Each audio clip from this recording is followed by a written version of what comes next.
Bem-vindos a mais um programa Primeira Pessoa da plataforma JETV. O nosso convidado desta semana é o CEO da Euro-Atlantic Airways, Eugénio Fernandes. Bom dia, Eugénio. O setor da aviação civil tem estado no epicentro da crise provocada pela pandemia de Covid. Até quando vai durar esta crise na aviação? Chegará mesmo a 2024 ou eventualmente 2025? Bom dia, antes de mais o meu obrigado pela oportunidade, enfim, de partilhar convosco a nossa visão sobre o setor da aviação. Para mim, enquanto responsável da Euro-Atlantic e Euro-Atlantic também estar presente neste vosso meio. Olha, realmente tudo indica que não teremos melhorias antes de 2024, 2025, por isso são as primeiras estimativas e o que atualmente se fala. No caso da Euro-Atlantic Airways, nós entramos em crise mais tarde porque usufruímos daqueles voos necessários na altura da pandemia, os repatriamentos, o transporte de material médico, mas naturalmente também vamos sair da crise mais tarde. Agora, enquanto não se conseguir recuperar a confiança, vai ser difícil. Agora, estarmos a fazer projeções é sempre complicado. Nós sabemos que cada dia, quando há novidades adicionais, e fala-se agora da questão da vacina, tudo isto pode mudar o espectro. Agora, nós estamos a preparar claramente para só conseguirmos ter uma recuperação visível a partir de 2024. E como disse bem, o setor da aviação foi estrondosamente afetado, razão pela qual nós temos mantido o nosso discurso que, assim como todo o setor da aviação, o setor do turismo, tem contribuído para a nossa economia, é a altura de nós agora também olharmos para este setor e darmos apoios para estarmos preparados para quando houver a recuperação. Mas acredita que é possível vir a ter essa voz única? Há aqui muitos interlocutores, há empresas de grande dimensão, como a Lufthansa, há empresas regionais mais pequenas, há empresas que foram intervencionadas, há a Alitalia, há países que estão também, enfim, a combater os problemas pandémicos de uma forma muito diferenciada. Há diferenças muito grandes desde a Suécia aos países do sul da Europa. Acha que é possível ter essa voz única nesta questão? Bem, eu acho que todos nós temos que acreditar que é possível, não é? Porque senão então desistíamos. Mas é difícil, não é? É difícil, isto é um bocadinho como a história do condomínio. Quanto mais condóminos há, mais difícil é chegar a uma conclusão, a uma reunião de condóminos. E aqui é um bocadinho a mesma coisa, quer dizer, quanto mais aviações civis, quanto mais pessoas a pensar, mais difícil é. Agora, a única coisa que nós, setor privado e empresários do setor em que eu me enquadro, que nós de facto temos que pedir às autoridades é que tentem falar, tentem se juntar e tentem chegar a uma única, porque nós todos sabemos que no dia-a-dia, se houver vários caminhos, se houver várias decisões, se houver várias diretrizes, as pessoas ficam confusas, não é? E por isso é preciso, mal ou bem, porque como dita a regra, mais vale uma má decisão do que uma não decisão, mal ou bem temos que todos entrar num caminho, porque se cada um continuar a andar no seu caminho vai ser muito difícil. Por isso eu acredito, e é isso que nós, na ronda que estamos a fazer, junto dos nossos governantes, enfim, junto dos parceiros sociais, junto dos stakeholders, etc., no fundo é esta mensagem que nós estamos a transmitir, vamos tentar chegarmos a uma só voz e caminharmos, independentemente de não ser o melhor caminho. Por isso eu acredito e estou a fazer o que me compete e as minhas capacidades, enfim, e a influência que eu posso ter nesse sentido e espero sinceramente que todos os intervenientes e os que têm poder para assim o fazer, que também acreditem, não é? Porque se não acreditarem vai ser muito difícil. Neste cenário europeu temos francamente empresas que tiveram acesso a verbas de apoios muito grandes, designadamente a Lufthansa pelo Estado alemão. Portugal está a ensaiar, enfim, uma proposta de ajuda à Companhia Aérea Nacional, a TAP. Neste enquadramento, como é que uma empresa como a Euro-Atlantic se encaixa? Tem, creio que é um novo acionista, a iJet, a Imperial Jet, do Sr. Abed El Jaouni.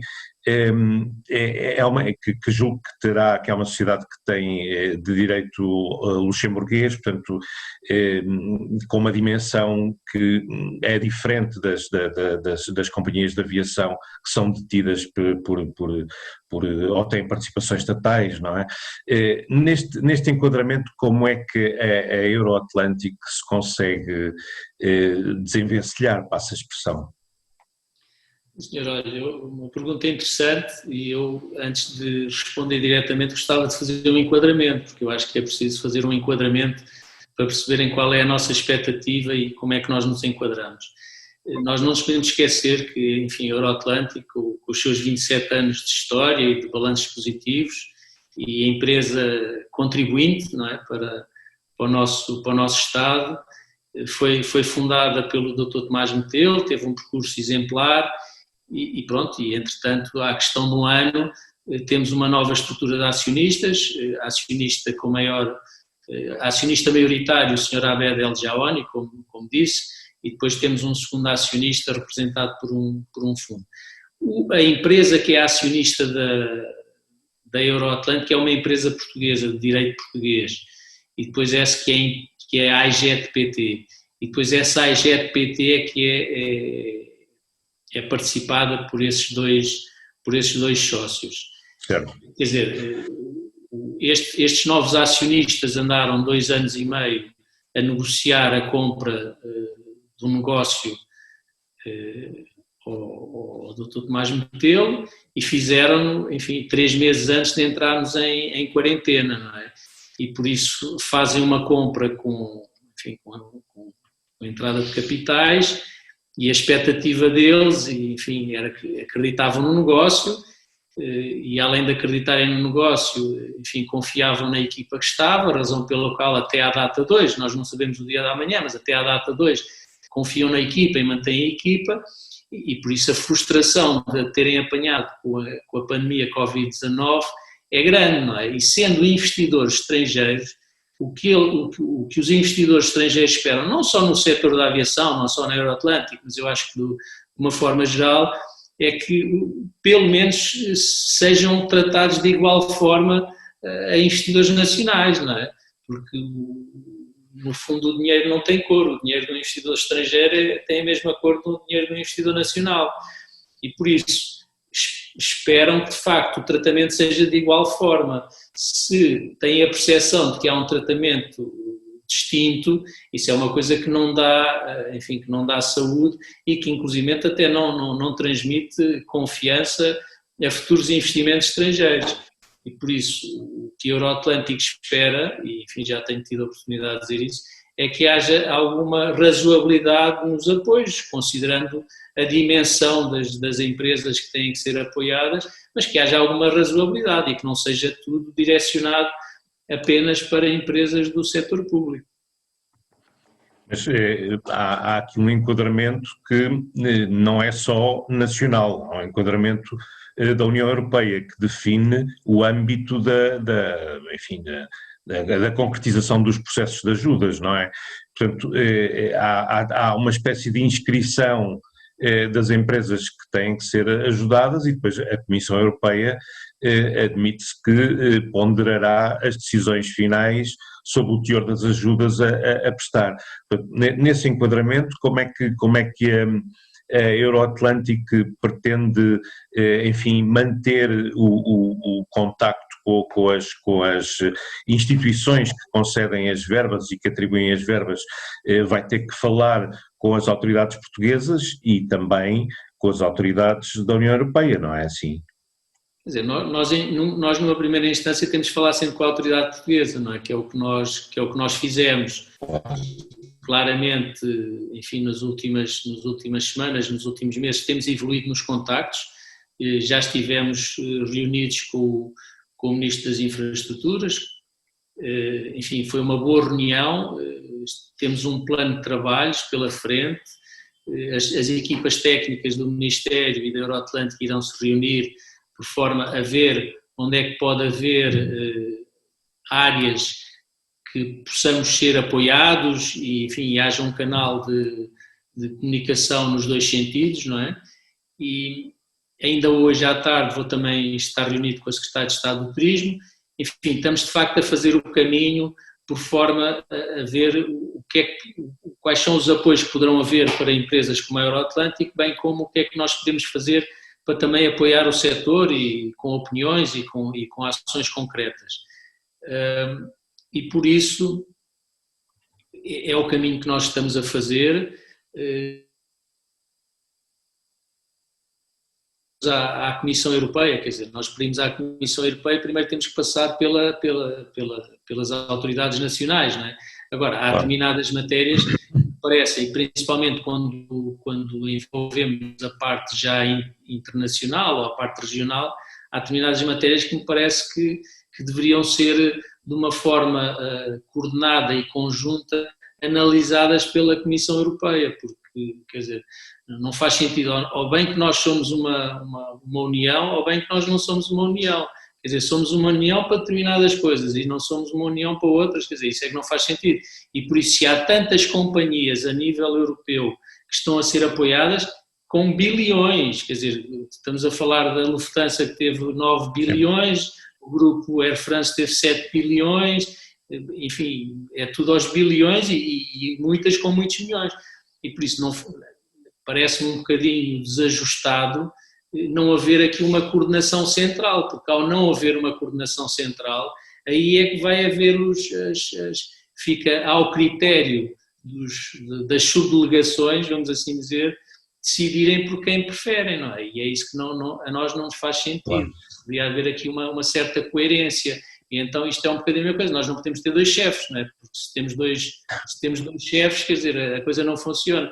E eu acho que aqui na questão das ajudas, parece-me que estamos um bocadinho aí, quer dizer, temos um chefe que está no primeiro andar, que diz aos chefes do segundo andar e depois o chefe do segundo andar, enfim, resolve e faz como acha mais pertinente. Eu acho que devia haver uma concentração e uma claramente, quer dizer, porque somos muitas companhias aéreas no espectro europeu, mas se calhar deviam era pôr em cima da mesa as companhias aéreas, como dizia a Comissão, que eram viáveis antes do Covid ou depois do Covid, era tipo um puzzle, não é? Vamos pôr as companhias aéreas todas aqui em cima da mesa, ok.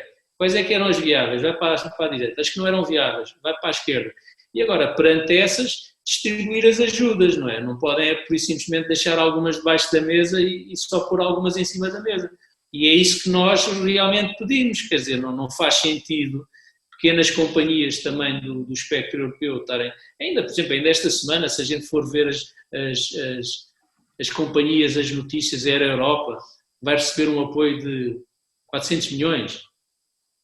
400 milhões, uma empresa que nos últimos anos ganhou 40 milhões, uma empresa que fatura bilhões, quer dizer, tem que haver critérios, não é? Quer dizer, claro. Neste processo, desde a incerteza do tempo que este problema durará, 3, 4, 5 anos, até à própria situação das companhias aéreas e à colagem da confiança dos passageiros em retomar voos, tudo isto cria uma incerteza muito grande, portanto, que dificulta também, de certa forma, a quantificação das ajudas necessárias para determinadas companhias, acompanhando os depoimentos do Ministro das Infraestruturas em audições parlamentares na sequência da aprovação e discussão, debate do Orçamento de Estado, percebe-se que da parte do próprio governo português há uma incerteza relativamente aos montantes que são necessários, no caso da TAP, para colocar na empresa.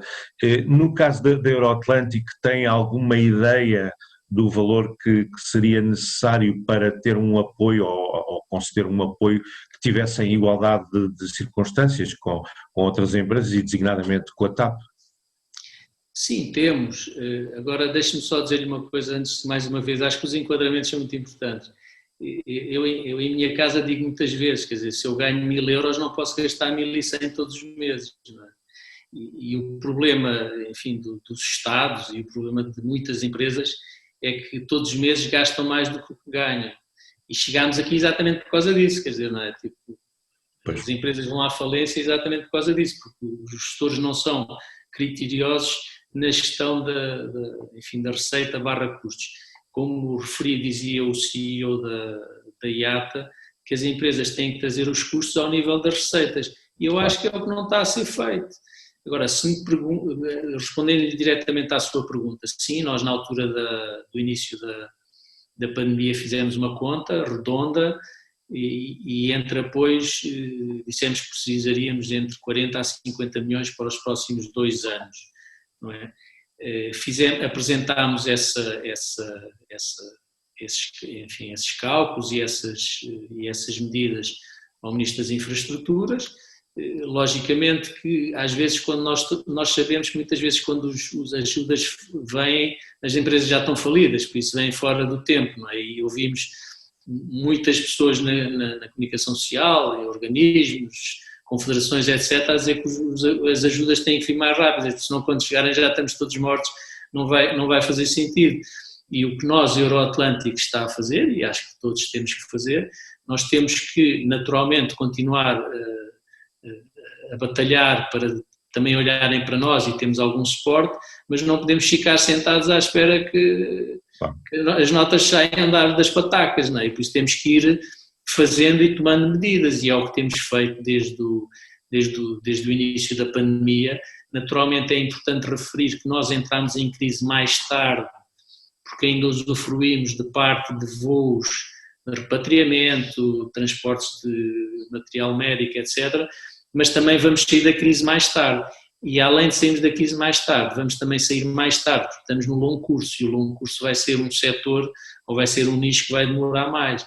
E por isso temos que continuar a reduzir, temos que continuar como lhe disse, teríamos essa necessidade de 40 milhões para os próximos 2 anos, temos tomado várias medidas e a última que está neste momento em curso foi uma decisão, vamos mudar as nossas instalações, nós até à data temos estado na Quinta da Beloura em Sintra e vamos vir para Lisboa, vamos juntar a todas as nossas áreas operacionais, desde a parte de voo à parte de manutenção que temos no Figo Maduro. Enfim, é um aproximar as equipas, é um estar mais perto dos clientes, é um estar mais perto dos nossos aviões, das nossas operações, aliando ao facto, juntando o útil ao agradável, que vamos naturalmente reduzir a fatura das instalações. E por isso sim, continuamos e vamos ter que continuar e esperamos que em algum momento consigamos chegar a bom porto com as nossas autoridades para que de facto olhem para nós e que nos possam também dar algum apoio, qualquer que ele seja, não é? E é nisso que estamos a lutar. Uhum. Uma outra componente da incerteza é precisamente a de saber quais são as companhias que no fim deste problema todo ter passado vão conseguir sobreviver. Acha que vai haver uma vaga de falências no setor? Olha, eu acho que sim. Se já em tempos normais as empresas de aviação que vão falindo ao longo dos anos são às dezenas, nesta altura vão ser muitas, não tenho dúvidas nenhumas. E pronto, isto é uma questão, normalmente em tempos normais, eu dou muitas vezes este exemplo, em tempos normais as empresas começam a falir 10 anos antes, só como as companhias de aviação é um negócio que gera muita caixa, mas caixa é essa, é como o restaurante, só que em volumes diferentes, não é? Caixa é essa que é preciso daqui a 5 anos para gastar 10 milhões para mudar um motor, e por isso é que isto, como deixa muito lastro, as companhias aéreas demoram muito tempo a cair, mas mesmo assim, em tempos normais, há as falências que nós sabemos, não é? Agora, nestes tempos, eu não tenho dúvidas nenhumas, há muitas que se mantêm vivas, ou porque estão paradas, ou porque não estão a pagar, ou porque estão em layoff. Agora, não tenho dúvidas nenhumas que vai haver muitas falências, não é? E há muitas que já estão falidas, só que ainda não sabemos, não é? Pois. Qual é que é a solução para este setor? Uma consolidação, fazer uma triagem das que serão mais robustas e permitir que essas mantenham o mercado? O que é que pode ser feito? Olha, eu acho que isto é um bocadinho como a lei natural da vida, não é? Tipo, infelizmente, a gente, enfim, ao longo do nosso mundo, quem vai sobrevivendo são os mais fortes, não é?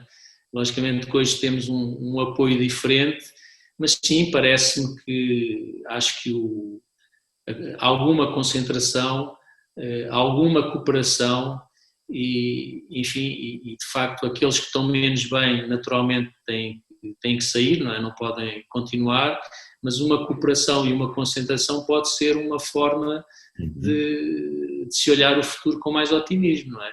E no nosso mercado concreto é um bocadinho isso que nós também estamos a lutar, o que nós estamos a dizer aos nossos governantes e aos nossos parceiros e os CEOs das outras companhias com quem eu falo é: vamos fazer coisas conjuntas, vamos fazer coisas juntos por forma a minimizar as percas. Enfim, eu dou muito este exemplo e vou reforçar porque acho que é um exemplo importante. Eu acho que as companhias portuguesas têm que cooperar com a TAP, têm que fazer parte da solução da recuperação. E a Euroatlântico, sem dúvida nenhuma, que é um parceiro que pode ajudar. Nós operamos rotas que a TAP opera, podemos fazer coisas conjuntas, porque quando nós ouvimos dizer que as ajudas que são dadas às companhias vão ser esgotadas em 1 mês, 2 meses, é normal, porque quando nós vemos, a atividade aérea recuperou 50%. Está bem, a pergunta não é essa, a pergunta é: quantos passageiros é que vão dentro desses 50%? Porque os aeroportos podem ter recuperado 50% dos movimentos, fantástico, mas quantos passageiros é que vão para cada destino desses aviões? Essa é que é a questão, por isso, enquanto não houver, volta atrás, a tal recuperação da confiança, baseada numa só voz e numa linha diretiva, e enquanto não houver, de facto, a nossa capacidade de nos sentarmos e, de facto, cooperarmos por forma a minimizar, as companhias vão continuar a perder muito dinheiro. E por isso acho que é por aí que nós temos lutado, vamos fazer coisas juntos, vamos cooperar, vamos dividir rotas, vamos utilizar o que cada um tem de melhor, porque todos nós temos coisas boas e temos coisas más. A Euroatlântico também tem coisas menos boas, mas tem coisas muito boas que pode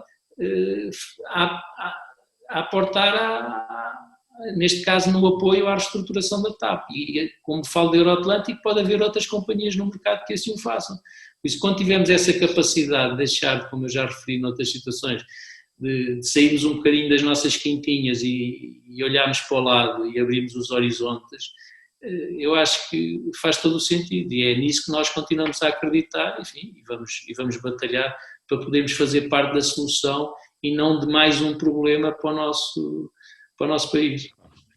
Quando diz que querem fazer parte da solução, no setor sempre houve uma tradição grande de cooperação na utilização de meios. Eu recordo-me que a Euroatlântico voava muitas vezes fazia voos da TAP, julgo que para Venezuela e outros destinos. Portanto, quando diz agora que quer fazer parte da solução, chegar a um desenvolvimento ainda maior nessa cooperação.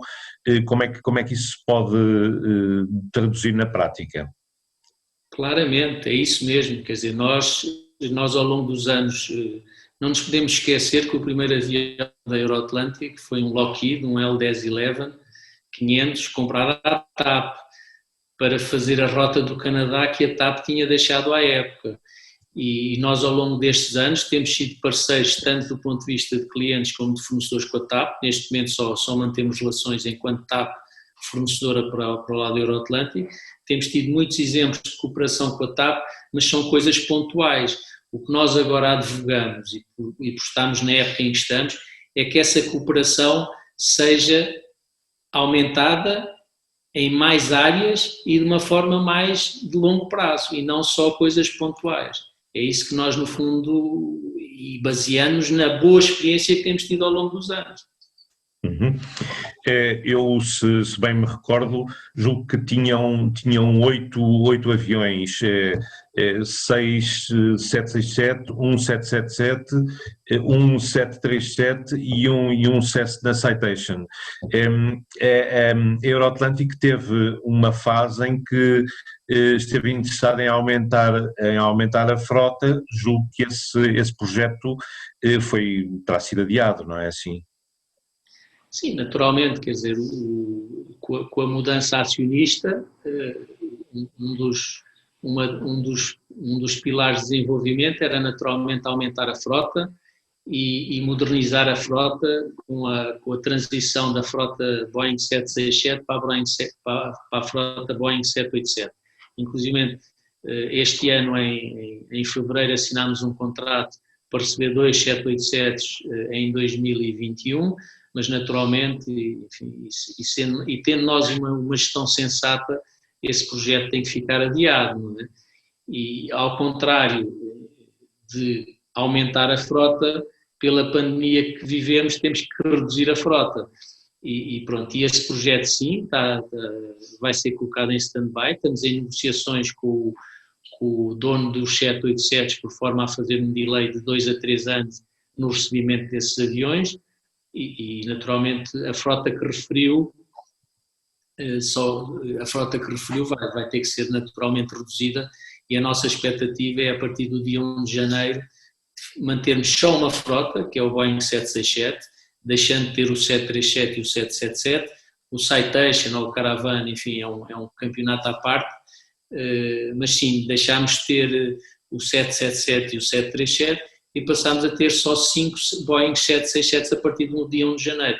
E porquê? Porque é uma dimensão com a qual nós, com a gestão de crise que estamos a fazer, com as renegociações que fizemos com os donos dos aviões, considerando que parte é frota própria, onde temos um valor de custo de capital muito baixo, e o restante da frota conseguimos negociações a pagar ao que voamos, enfim, conseguimos equilibrar-nos, mas logicamente não é eterno, e por isso precisamos que o mercado recupere, precisamos que os parceiros olhem para nós como fazendo parte de uma solução e precisamos que o nosso Estado também olhe para todos e que contribua de alguma forma, de uma forma transversal ao mercado. Mas sim, vamos, ao contrário do que esperávamos no início deste ano, que era aumentar a frota, vamos reduzir a frota e estamos a reduzir não só a frota como todos os custos aos mínimos. Há quem diga que nesta época o setor que é desfavorecido por falta de clientes, de passageiros, em contrapartida consegue também ter acesso a equipamento, a aviões, a preços que nunca existiram. Estão a ser feitos verdadeiros saldos nas frotas de grandes companhias que se desfazem desses aviões. Dentro da lógica do modelo de negócio da Air Atlantic, da Euroatlantic, que era precisamente o wet leasing, não faria sentido ter uma frota maior para poder conseguir neste modelo de negócio, conseguir continuar neste modelo de negócio e ter aviões para concretizar o wet leasing, ou consegue fazer uma gestão da companhia reduzindo muito o número de aviões disponíveis? Não, disse uma coisa interessante e foi um bocadinho o que a Euroatlantic fez em 2006, 2007, quer dizer, quando nós iniciámos a operação do 767, foi um bocadinho nessa época que os aviões estavam a saldos. A Euroatlantic foi ao mercado e conseguiu comprar aviões a preços muito competitivos e naturalmente, como tinha um custo de capital baixo, acabou por ter efeitos muito, muito positivos nos anos seguintes. Essa é uma possibilidade, mas, enfim, devido à incerteza, enquanto não houver uma visibilidade de quando é que poderá haver uma recuperação, uma companhia estar a aumentar o seu custo fixo, no nosso caso não será por aí, porque volto a dizer um bocadinho o que temos dito ao longo dos anos, quer dizer, nós somos uma empresa privada e por isso se ganhamos 1000 só podemos gastar 999 e é um bocadinho por aí. Agora, que pode haver oportunidades, pode. O que é importante é as empresas estarem atentas a essas oportunidades. Mais importante parece-me a mim do que termos muitos aviões parados é mantermos a proficiência do nosso staff técnico, e para que quando haja uma retoma, sim, aí será fácil incorporar aviões e aumentar a nossa oferta. Agora, a grande questão é que muitas vezes as pessoas reduzem frota e perdem a proficiência dos seus técnicos. E o que a Euroatlântico está a fazer está a reduzir frota, porque não temos capacidade de ter estes custos fixos sem ter retorno, mas estamos a manter a proficiência tanto dos nossos tripulantes que se mantêm vinculados à empresa, como aqueles que deixaram a Euroatlântico através de contratos de formação para a qualquer momento que haja uma recuperação, esses técnicos estejam aptos a voar e a manter as aeronaves. Mas de facto conscientes de que é uma oportunidade para comprar, mas não me parece que possamos ir por aí neste momento. Agora, o dia da manhã só Deus sabe, não é? Quer dizer, se de repente, como nós ouvimos ontem, vier a tal vacina e o mercado começar a recuperar, enfim, isso agora é uma... Será mais rápido. Muito bem. Aproveitamos agora para fazer uma breve pausa de intervalo, já retomamos a conversa dentro de segundos. Bem-vindos de regresso à primeira pessoa com o CEO da Euroatlântico, Eugénio Fernandes. Para concluir a questão da TAP e da Euroatlântico pretender fazer parte de uma solução, aquilo que acho que seria interessante saber é se a Euroatlântico tem disponibilidade para integrar um compromisso, enfim, maior, mais direto e eventualmente ser parceira no capital da TAP, via-se ao lado, por exemplo, do Sr. Humberto Pedrosa, o responsável da Barraqueiro, que é o acionista privado da TAP? Olha, eu vou dividir, se não me levar a mal, eu vou dividir a sua pergunta em dois pontos.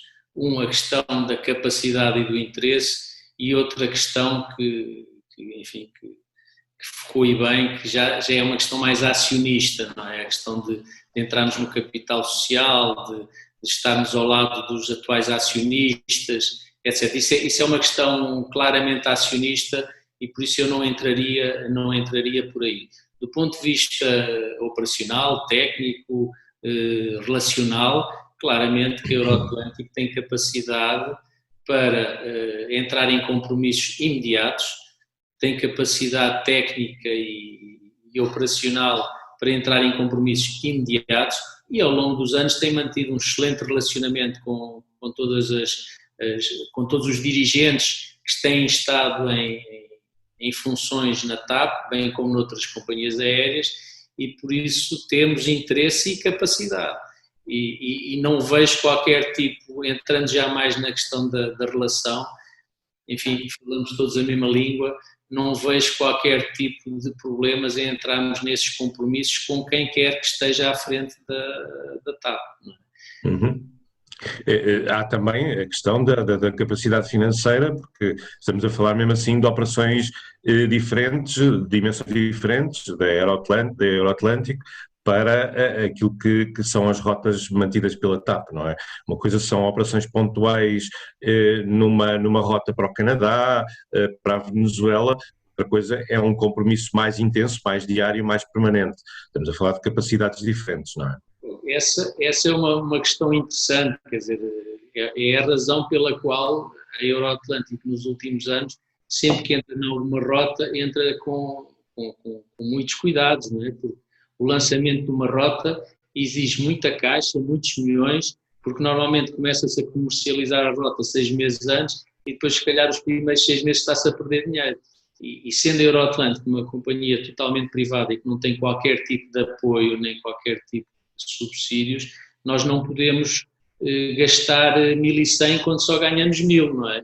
E por isso temos que ser muito cautelosos e os nossos dois projetos regulares, São Tomé e Príncipe, onde somos acionistas e gestores da STP Airways, e a Guiné-Bissau, onde voamos Euroatlântico em concorrência direta com a TAP, é uma coisa que tem sido feita step by step ao longo dos anos, porque não podemos pura e simplesmente lançar 7 voos por semana, não podemos, quer dizer, temos que fazer as coisas bastante faseadas. Temos essa noção, razão pela qual dizemos que podemos ser um parceiro a ser considerado. Nós temos alguma capacidade de assumir risco dentro das nossas competências e dentro da nossa dimensão, considerando a frota que temos.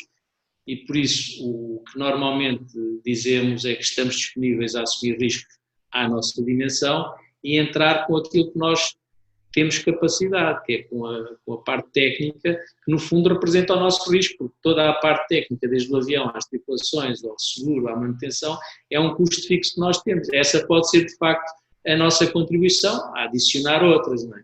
Agora... Passando agora para um tema diferente, a questão aeroportuária das infraestruturas, recebeu com alguma surpresa a decisão de não avançar já para a construção do aeroporto de Montijo. Isso vai interferir nos planos da Euroatlantic? É a questão de não ter disponível o aeroporto de Montijo é muito importante para a companhia? Olha, eu vi essa notícia com surpresa e deixou-me realmente preocupado, não é? Porque, enfim, quando nós vemos que é um assunto que está à discussão há 50 anos e agora depois de N estudos, etc., porque eu tenho que separar aqui uma coisa muito, muito concreta, que é, eu não vou fazer comentários a nível técnico se o aeroporto é o melhor em termos ambientais ou não, nem tampouco em termos políticos. Eu estou apenas a reagir e a opinar do ponto de vista... Como operador. Pois. Como operador, porque a Euroatlantic é um operador que tem 27 anos, vergonhosamente tem sido expulso do aeroporto de Lisboa, porque o aeroporto de Lisboa não tem capacidade para o crescimento que teve, e por isso nós temos que ter uma solução, não é? E andamos a ouvir estas discussões há anos, e quando há uma decisão, quando há a assinatura de um contrato entre o governo e o concessionário do aeroporto de Ana Vancy, certo. Ana Vancy, temos todos estes passos, enfim, criam-se aqui expectativas, não é? E os empresários e as empresas fazem investimentos, iniciam estudos, fazem projetos de investimento, etc, etc, etc, e de repente assim do nada cai uma pedra no charco destas que nos deixa realmente preocupados, porque o que nos deixa realmente preocupados é não haver metas, é não haver um horizonte, porque se é assim, vamos pôr esta medida em stand-by, muito bem, mas em 30 dias fica decidido, ok, pronto, há um compasso de espera. O problema é que não há uma meta, quer dizer, diz que se vai pôr em stand-by, mas não se diz até quando, não se diz quando é que haverá a decisão, quando é que vai ser iniciada a primeira pedra da obra. E isso é que nos preocupa, porque a Euroatlantic tem sido muito penalizada ao longo destes anos pela falta de espaço no aeroporto de Lisboa, obrigada recorrentemente a fazer posicionamentos dos seus aviões no território nacional e cada voo nos custa qualquer coisa como 20 mil euros, que é rapidamente, com meia dúzia com 10 voos de posicionamento, que não é... São 200 mil, e por isso preocupa-nos muito, a nós afeta-nos, quanto mais longe estiver essa expectativa de conclusão, bem como achamos que é uma má mensagem, porque quer dizer, nós numa altura destas temos claramente que investir nas infraestruturas para preparar o país para a recuperação. Se nós chegamos daqui a 4 anos ainda vamos estar a discutir se é o Montijo, se é o Alcochete, se é o Ota, se é o que é, depois voltamos a estar no pico, temos que acreditar que o mercado vai recuperar, senão também estamos a passar uma mensagem ao mercado de falta de confiança e isso também não nos vai ajudar a recuperar. E de facto é isso que nos preocupa bastante. Claro, claro. A questão do adiamento do início de obras, no fundo é isso que vos importa. Esse adiamento pode repercutir-se eventualmente num atraso de quanto tempo? Quer dizer, nós temos a noção de que a construção nunca demorará menos do que 3 a 4 anos, não é? Por isso, eu diria que em questões políticas, como nós sabemos, isto tudo mexe à volta dos ciclos políticos, não é? E por isso, se há aqui um atraso e se não há uma decisão rápida no ciclo político em que nós estamos, isto pode derrapar. Eu não sou Nostradamus, não é? Mas isto pode arrastar-se durante mais meia dúzia de anos, 10 anos, não faço ideia, não é? Depende de facto dos ciclos políticos e quando é que vamos ter uma decisão final, não é? Portanto, no fundo, aquilo que estão a dizer é que este adiamento arrisca a que o projeto não esteja operacional numa altura em que a própria aviação civil possa já estar numa fase de retoma, já depois de 2024 ou 2025. Portanto, nessa altura, muito provavelmente, o aeroporto, a infraestrutura que vocês precisam não estará disponível. Eu diria que sim, essa é que é a grande preocupação. Acho que disse tudo, quer dizer, não tenho nada a acrescentar, é isso mesmo.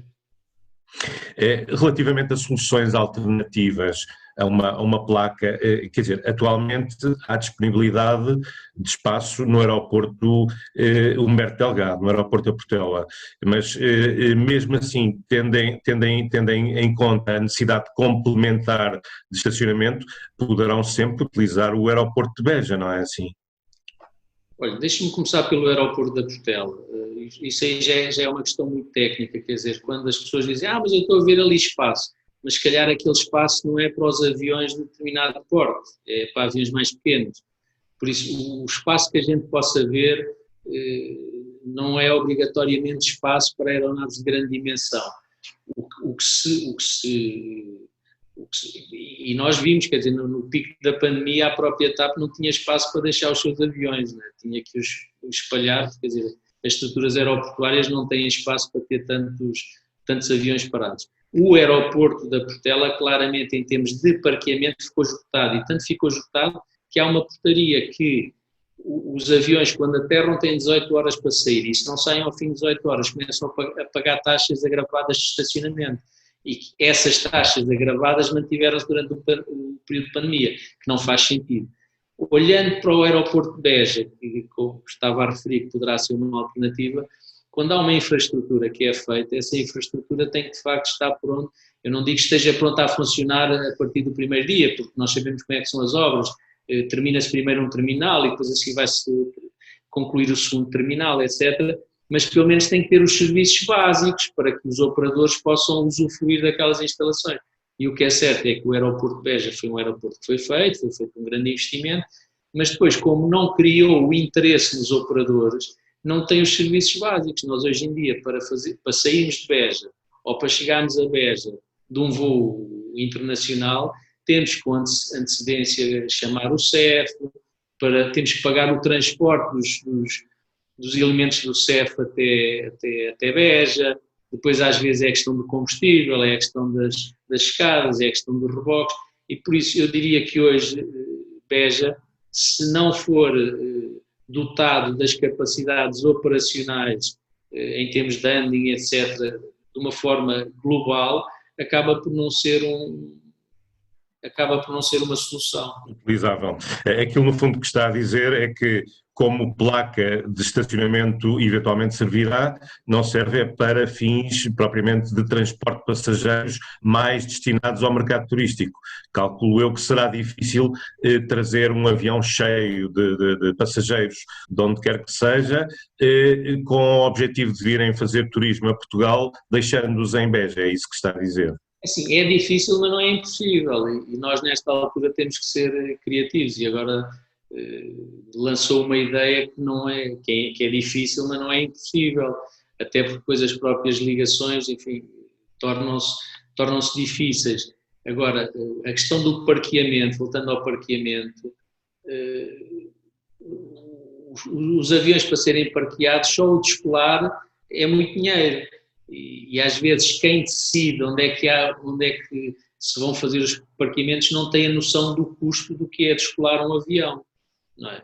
E por isso não podemos andar a brincar aos estacionamentos. Agora tem ali o estacionamento, agora leva para lá o teu aviãozinho. Claro. Levar o avião custa muito dinheiro, não é? Pegar numa bicicleta elétrica ou num carro, mesmo que seja a gasolina, não é? Muito bem. Bem, Eugénio Fernandes, obrigado pela presença no nosso programa. Foi mais um Primeira Pessoa. Obrigado por nos ter acompanhado. Contamos consigo no Primeira Pessoa da próxima semana. Eu é que agradeço, muito obrigado e até breve. E fiquem todos bem. Bom dia. Bom dia.